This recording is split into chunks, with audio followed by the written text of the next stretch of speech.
Hey everyone, it's Sam here. Today I'm going to make a shaker card and I'm going to use my new Birthday Fun frame. It's this lovely 6x6 frame. You've got all the balloons and the bunting, and then you can piece these pieces over it and just give it more dimension.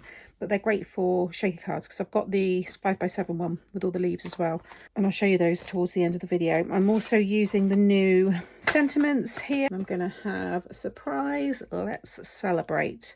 So I've taken the surprise here, and then I've taken the let's celebrate from this set here. So mixing those ones together. I love mixing the fonts and the different sizes. That's going to go across the middle. And then I've already embossed this piece here, and that's using the Bold Lines 8x8 embossing folder. As always, everything will be linked in the description box below the video. So in the set, you get your large frame. I'll take this one out.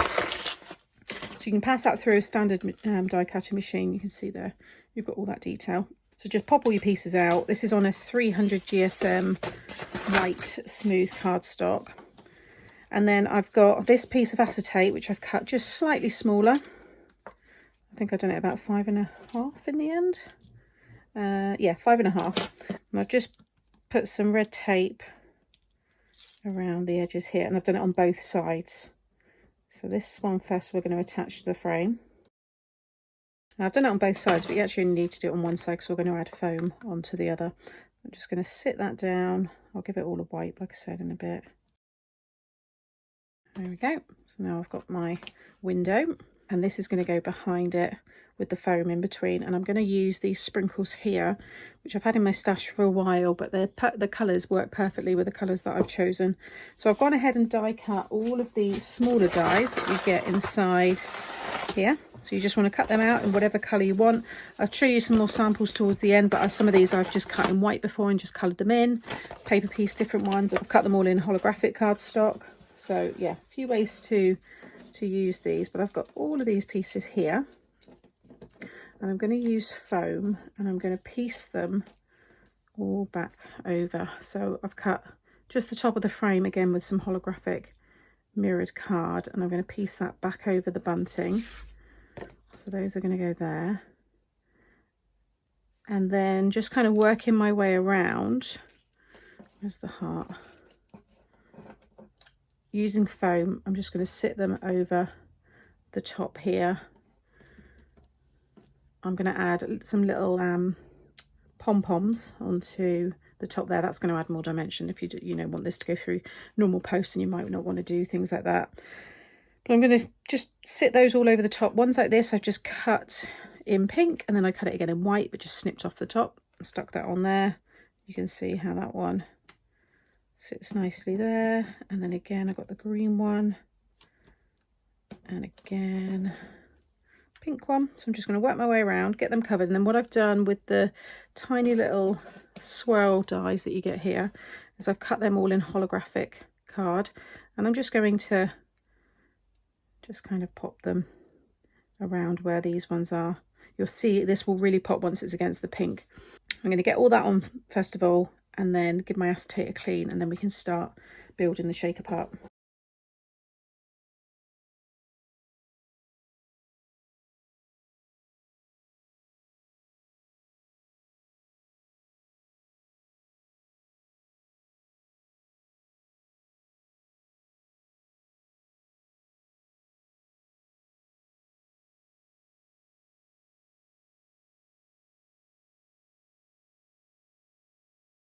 Okay, so I've stuck everything down. I've cleaned the acetate, so it's nice and shiny now. And you can see the dimension there with the foam behind them. So next I'm going to stick this piece, which I've cut just slightly smaller than the frame. I'm going to stick that onto this. So this is actually a 6 3/4 squared card blank, 7x7 if you want, or just put it onto a normal 6x6.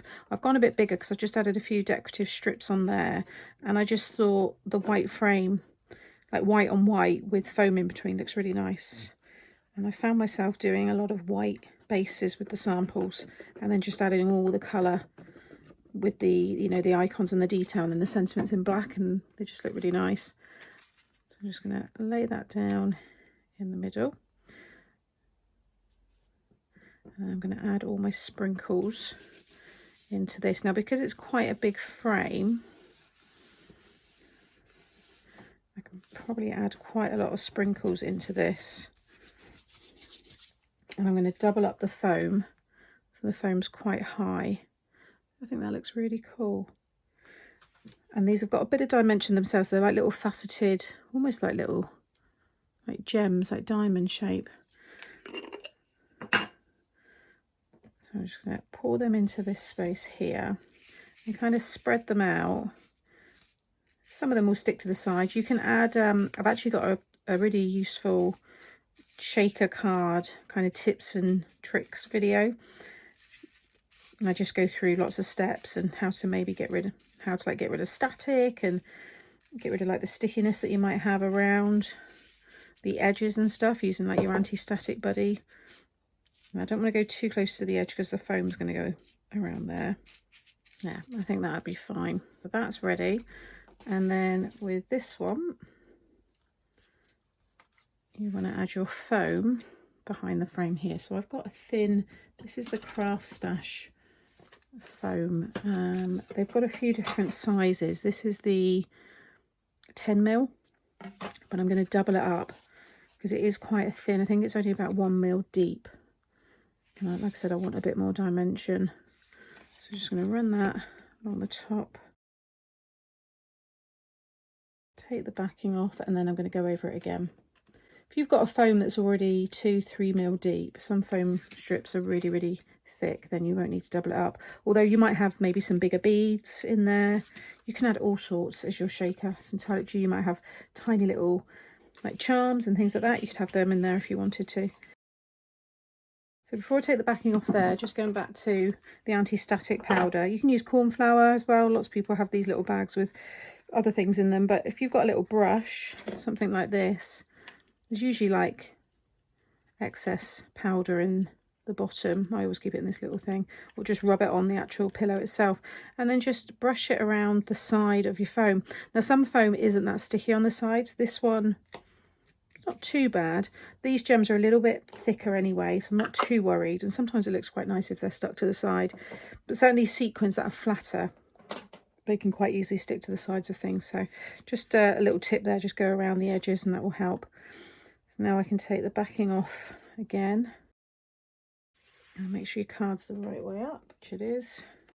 I'm just focusing on the main card now and making sure my frame's the same, so I know it's going to cover that pink piece.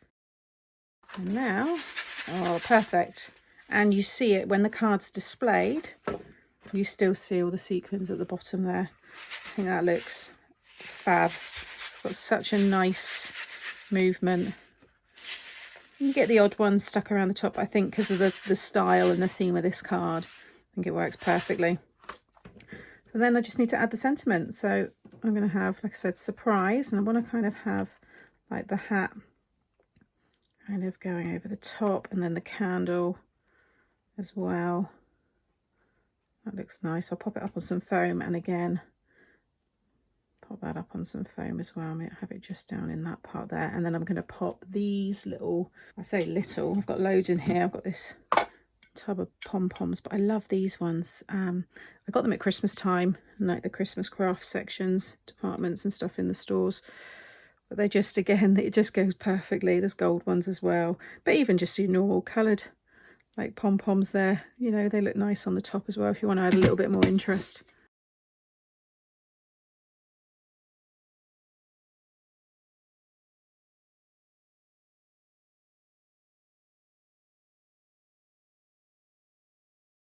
There is the finished shaker card. I decided to cut down the sentiment just so it fit better between the two hats there. And then when it's displayed, you can see how it all kind of piles up at the bottom.